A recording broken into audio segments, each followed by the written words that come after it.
नमस्कार मित्रांनो, ठरलं तर मग या मालिकेच्या आजच्या भागात आता नागराज हा खूप घाबरलेला आहे, कारण मधुभाऊ आता जिवंत आहेत, म्हणजे मधुभाऊ कोमामध्ये आहेत आणि त्याला महिपने सांगितलेला आहे एकदा का तो म्हातारा कोमातून बाहेर आला की आपण 113% जेलात जाणार आहोत। त्यामुळे नागराजला आता भीती वाटत आहे आणि नागराज एक विचार करत आहे आणि तो म्हणजे की आता मधुभाऊंच काय करायचं, कारण मधुभाऊंना संपवणं गरजेच आहे असं नागराजला वाटत असत। आणि इकडे सायली अर्जुन यांनी आता पोलीस कंप्लेंट केलेली आहे। मग इन्स्पेक्टर सावंत तिथे आलेले आहेत। इन्स्पेक्टर सावंत विचारतात की तुम्ही जी गेस लिस्ट बोलवलेली होती त्यामध्ये कोणावरती संशय, तेव्हा सायली सांगते की आमंत्रतांपैकी आमचा कोणावरही संशय नाहीये, फक्त आमचा एका व्यक्तीवरती संशय आहे आणि सायलीने तिथं नाव सांगितलेलं आहे ते म्हणजे महिप्त शिखरे याचं। परंतु इकडे खूपच मोठी गोष्ट घडत आहे, नागराज हा हॉस्पिटलमध्ये आलेला आहे। सायली अर्जुन तिकडे इन्स्पेक्टर सावंत यांच्याशी बोलतात, तोपर्यंत नागराज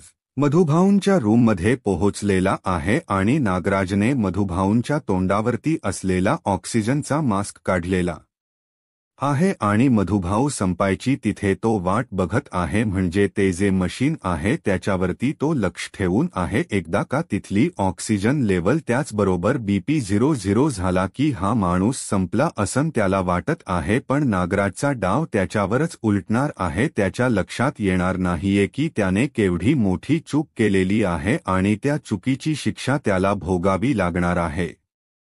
नागराज ज्या पद्धतीने वागत आहे ते मात्र खूपच भयानक आहे। पण सायली आता मधुभाऊंच्या रूमकडे येत आहे, तर आता सायली नागराजला रंगेहात पकडणार का, नक्की काय होणार ते आपल्याला पुढे पाहायला मिळणार आहे। त्यासाठी हा व्हिडिओ शेवटपर्यंत पहा। तर सायली म्हणत असते की पोलिसांना जेव्हा न्याय करायचे तेव्हा पोलिसांना न्याय करू द्या, आता मी माझ्या पद्धतीने न्याय करणार आहे, मी सोडणार नाही असं सायलीच बोलणं चालू असतं। डॉक्टर तेवढ्यातच सांगून तिथून निघालेले असतात। डॉक्टरांना सुद्धा काळजी वाटत असते। डॉक्टर म्हणत असतात की आता आपण प्रतापनेही सांगितलेलं असतं की आपण फॉरेनवरून डॉक्टरांची टीम मागवायची आहे, त्यामुळे तुला काळजी करायची काही गरज नाहीये। सायली मधुभाऊ अगदी बरोबर बरे होणार आहेत आणि आपण पोलीस कंप्लेंट ही केलेली आहे। ज्या कोणी व्यक्तीने हे सगळं केले आहे त्याला आपण सोडणार नाही असं अर्जुन आणि त्याचबरोबर प्रताप दोघेही सांगत असत। त्याचवेळी सायली विचार करत असते, सायलीच्या डोक्यातून तो विषय जात नसतो, कारण सायलीला चांगलंच माहिती असतं की हे सगळं कोणी केले, या सगळ्या मागे कोणाचा हात आहे, या गोष्टी सायलीच्या चांगल्याच लक्षात आलेल्या असतात। त्यासोबतच इकडे सगळे आता तिथं आहेत। प्रताप अर्जुन सायलीला समजवत आहे, परंतु सायलीला तो विषय आठवतो, म्हणजे पूजेच्या दिवशी दगडफेक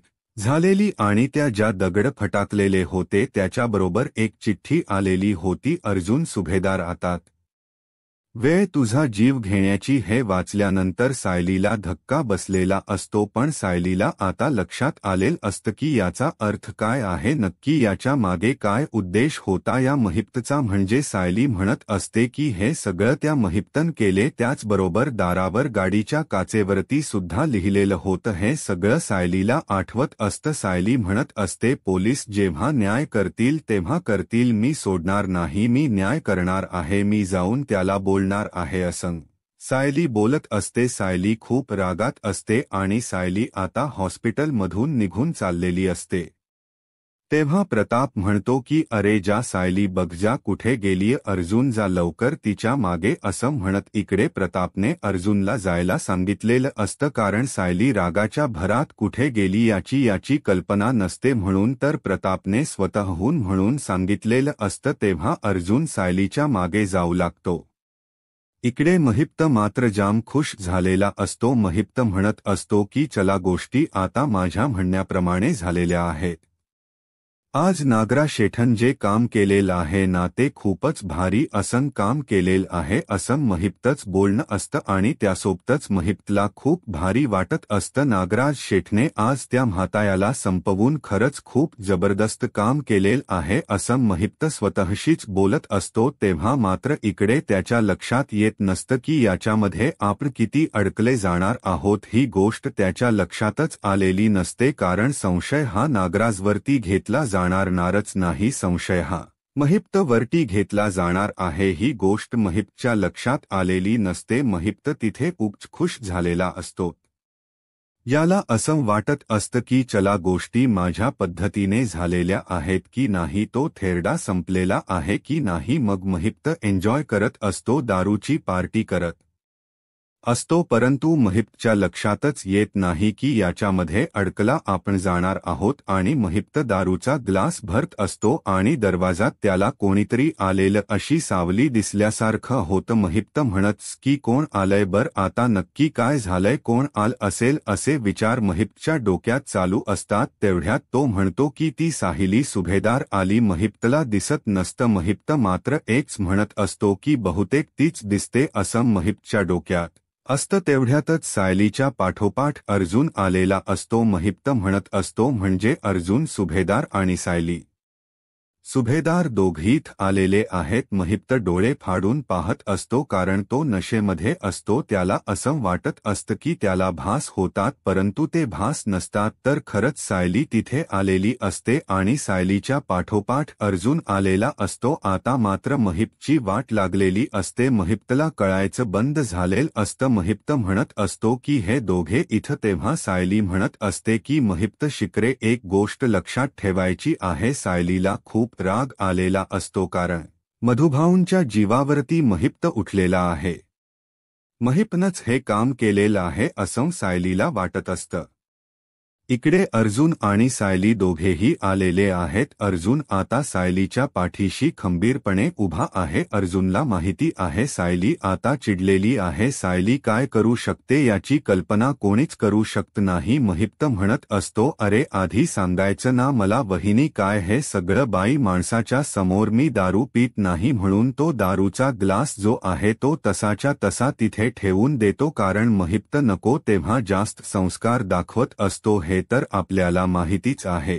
आणि महिपत्नी ज्या पद्धतीने तिथे संस्कार दाखवायला सुरुवात केलेली असते की माफ करा खरंच मी बाई माणसाच्या समोर ना कधी दारू पीत नाही असं महिप्त बोलत असतो. आणि तेव्हा मात्र इकडे महिप्त जेव्हा ह्या सगळ्या गोष्टी बोलत असतो तेव्हा मात्र सायली तिथे असते आणि सायली म्हणत असते की नाही काहीही झालं तरीही हा माणूस सुधारणार नाही हे सायलीला माहिती असतं. म्हणून तर सायली म्हणत असते की बाद झालं, तुमची जी नाटक आहेत ना ते बंद करायचे. आता मला इथं फक्त एका प्रश्नाचे उत्तर हवं आहे की तुम्ही माझ्या वडिलांच्या बाबतीत काय केलंत?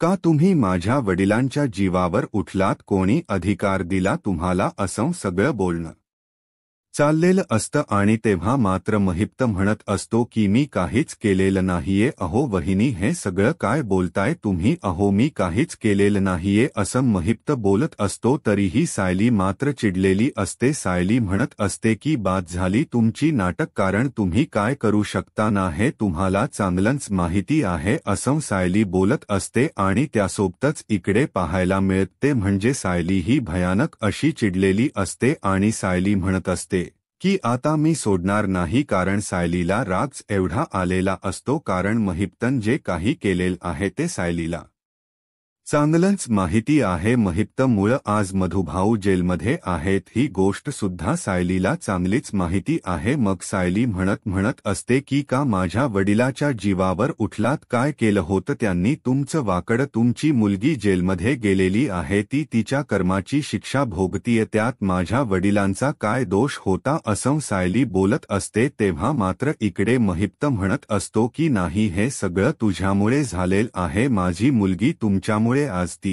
जेलमध्ये आहे. हे सगळं बोलणं चाललेलं असतं. आणि तेव्हा मात्र इकडे सायली बोलत असते, सायली म्हणत असते की बस झालं आतापर्यंत मी खूप ऐकलेल पण आता नाही असं म्हणत सायली महिप्तला दम देत असते. मागेही अर्जुन सरांच्या बाबतीतही तेच केलेलं आहे आणि आताही तेच चाललेलं आहे. माझ्या वडिलांनी काय वाटोळ केलं होतं त्याच नवीन आयुष्य जगत होते ना ते त्यांनी तुमच्या वाटेत आले होते का नवीन आयुष्याला सुरुवात करणार होते ते असं म्हणत सायली महिप्तला बोलत असते. परंतु महिप्तला मात्र कळायचं बंद झालेलं असतं. आजही सायली सुभेदार इथे येऊन आपल्याला दम देते या गोष्टीचा त्रास मात्र महिप्तला चांगलाच होत असतो. महिप्तला वासच बसत नसतो की ही आपल्याला कशी काही दम देते. सायली म्हणत असते की बासा पुन्हा माझ्या घरातल्यांच्या कोणाच्याही वाटेला जायची हिम्मत जर केली तर गाठ माझ्याशी आहे. कारण आत्ता शांत राहते मी. माझे वडील तुझ्यामुळे कोमात गेलेले आहेत. आज त्यांच्यावर जी वेळ आलेली आहे ना त्याला फक्त महिप्त शिखरे तू जबाबदार आहे असं म्हणत सायलीने बोलायला सुरुवात केलेली असते. महिप्तला कळायचं बंद झालेलं असतं. महिप्त म्हणत असतो की हे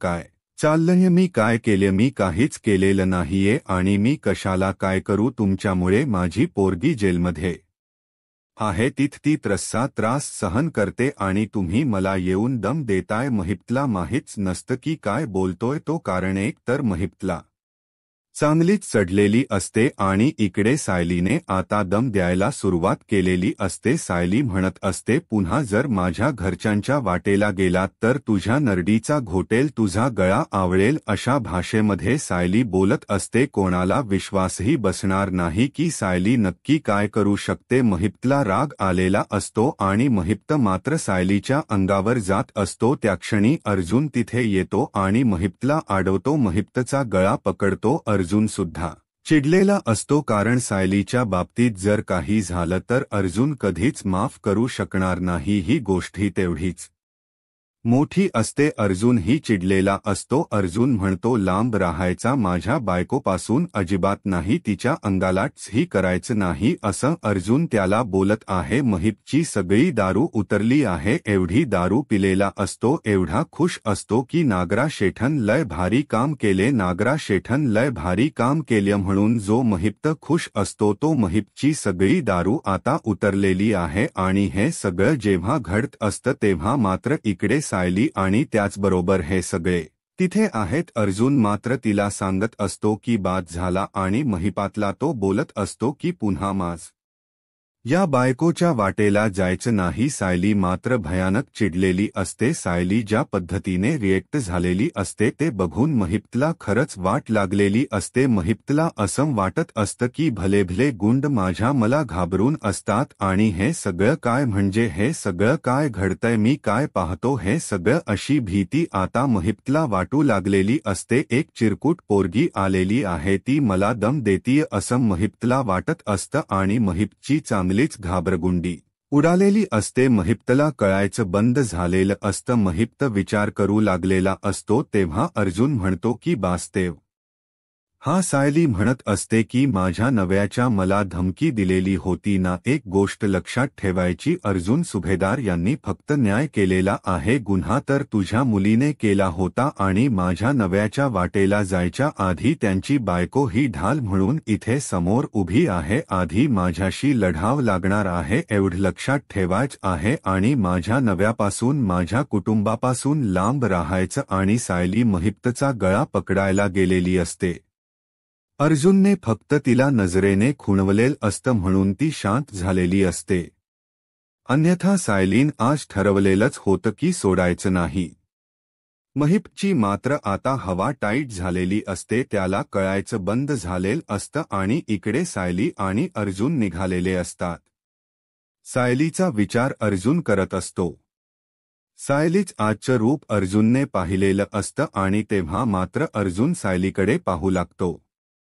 सायलीने आज काय केलेलं आहे याचा विचारही कोणी करू शकत नाही हे अर्जुनला चांगलंच माहिती आहे. कारण जाऊन महिपच्याच घरात जाऊन महिपला धमकी देणं ही गोष्ट वाटते तेवढी सोपी नाही आणि ती गोष्ट आज सायलीन केलेली असते. तेव्हा मात्र अर्जुन तिथे पाहत असतो. त्याचबरोबर इकडे पाहायला मिळत ते म्हणजे अर्जुन आणि सायली. अर्जुन आता एक चहाचा गाडा बघतो आणि तिथे गाडी थांबवतो आणि अर्जुन हा चहाच्या टपरीवरती तिथे जातो आणि 2 चहा घेतो आणि सायलीकडे परत येतो, कारण सायलीला खरंच खूप गरज आहे या सगळ्यांची. कारण आज सायली ज्या पद्धतीने अंडी फोडण्यासाठी तयार झालेली होती, एवढं सगळं केलेलं होत आणि त्यानंतर हा सगळा स्ट्रेस आलेला आहे, त्यामुळे सायलीला या सगळ्यांची गरज आहे हे अर्जुनला चांगलंच माहीत असतं. म्हणून तर अर्जुन उतरतो आणि चहा आणायला जातो. त्याच वेळी इकडे अर्जुनला माहितीही नसतं की पुढे काय होणार आहे, गोष्टी कशा पद्धतीने होणार आहे, त्या कोणत्याच गोष्टीची कल्पना नसते. सायलीला तो चहा आणून देतो, परंतु सायली मात्र तो चहा घेत नाही. सायली म्हणते की नाही, नकोय मला. अर्जुन म्हणतो की घे ना सायली, पण सायली ऐकायलाच तयार नसते. सायली मात्र गाडीतून उतरते आणि बाहेर जाऊन रडायला सुरुवात करते. खरं तर आज मधुभाऊंच्या बाबतीत जे झालेलं असतं ते खूप भयानक असतं. सायलीला तो धक्का एवढा मोठा असतो की सायली म्हणते मला नकोय काही, मला काही खाण्याची पिण्याची अजिबात इच्छा नाही. तेव्हा अर्जुन सायलीला समजवत असतो, पण सायली मात्र रडत असते. खरं तर जे काही झालेलं असतं ते मात्र खूप भयानक असतं. मधुभाऊ आता कोमामध्ये आहेत. सायलीसाठी मधुभाऊ तिचे आईबाबा आहेत आणि आपल्याच आईबाबांच्या बाबतीत असं काहीतरी घडलेलं आहे. ही गोष्ट मात्र खूपच भयानक अशी असते. आणि त्याचबरोबर इकडे नागराजला आता महिप्तचा फोन आलेला असतो. आता एवढ्या उशिरा महिप्तचा फोन आलाय, जर सुमन इथे आली तर काय होणार या भीतीने नागराज इकडे महिप्तला म्हणत असतो, अरे महिप्त, मी घरी आहे, इथं बायको आहे माझी, तुला कळते का? तेव्हा महिप्त म्हणत असतो, तुझी बायको असली म्हणून मी काय करू? इथं ती चिरकुट पोरगी येऊन मला दम देऊन गेलेली आहे आणि तुझं काय चाललं रे, असं म्हणत इकडे महिप्त चिडलेला असतो.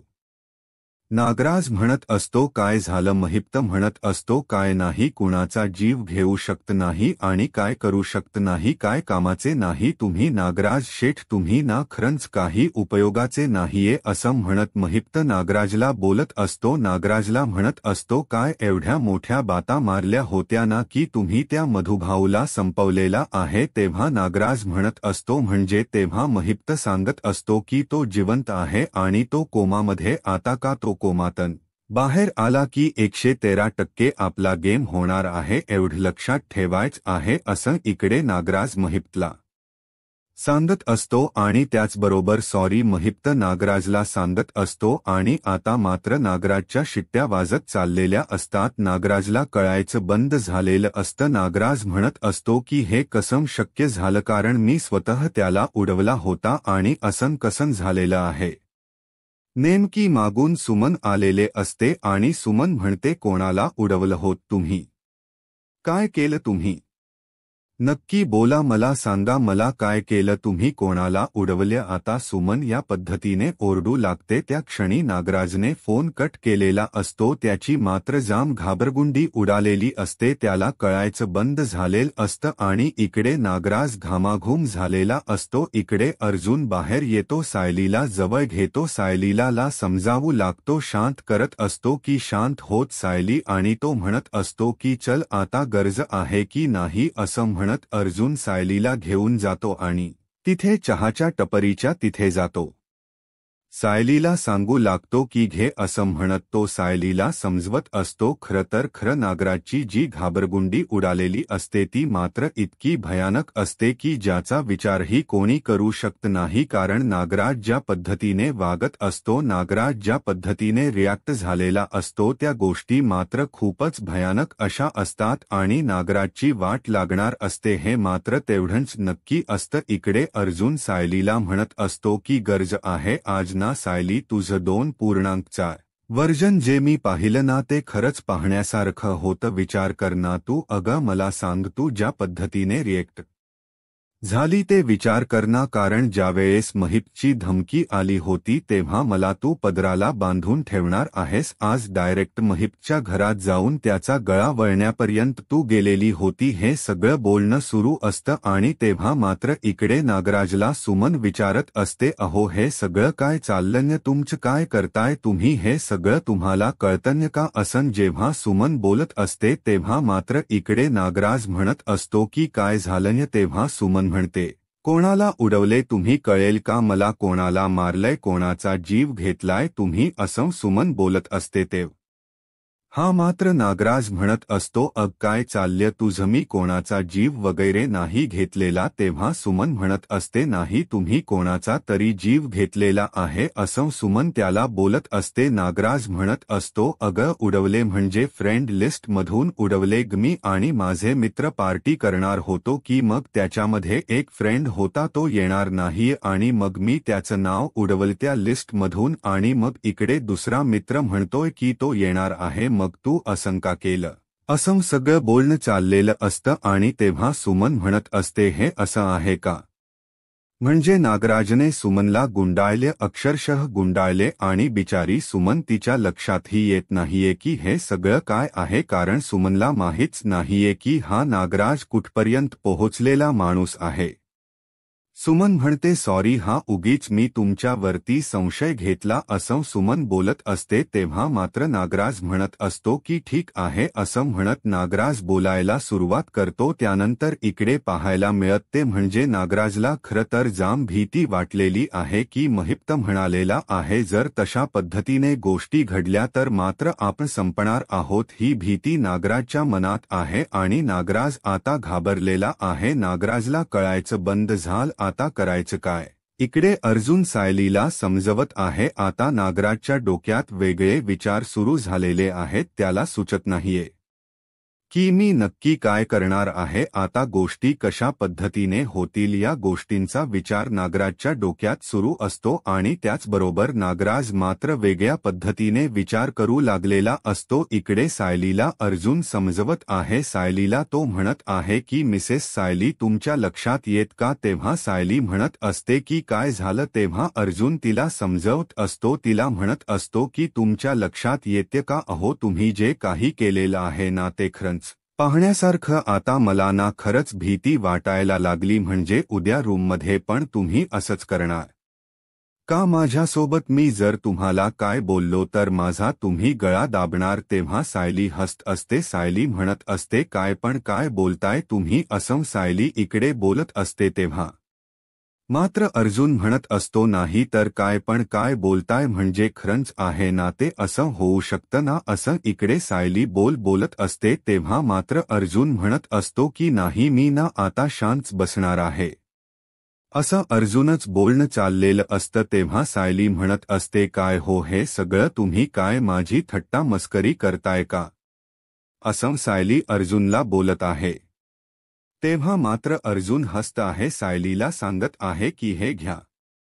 सायली म्हणते की मधुभाऊच माझे आई आणि बाबा आहेत, त्यांनी मला एवढं प्रेम दिलेलं आहे आणि त्यांच्यावरती आज ही वेळ आलेली आहे, त्यामुळे मला कळलंच नाहीये आणि मधु माझे आईबाबा जिवंत आहेत का नाही काय माहिती, असं ती बोलत असते. तेव्हा मात्र अर्जुन म्हणत असतो की असं काय बोलताय तुम्ही, असं काही नाहीये, तुमचे आईबाबा जिवंत असणार आहेत. सायली म्हणते काय, तेव्हा अर्जुन म्हणतो की हो, मी तुम्हाला खरंच सांगतोय की तुमचे आईबाबा जिवंत असणार आहे, काळजी नका करू, असं अर्जुन सायलीला सांगत असतो. आणि तेव्हा मात्र सायली म्हणत असते की कसं शक्य, कारण सायलीला वाटत असतं की नाही तिचे आईबाबा हे जिवंत नसणार आहेत, म्हणून तर सायली अर्जुनला बोलत असते. त्यासोबतच इकडे सायलीत जे बोलणं असतं ते मात्र अर्जुनला थोडसं वाईट वाटलेलं असतं. इकडे या नागराजने तर जे काही कांड केलेलं आहे ते मात्र खूपच भयानक असं असतं आणि सुमनचा गळा वळण्यापर्यंत त्याची मजल गेलेली असते, कारण सुमन बिचारी साधी आहे, तिच्या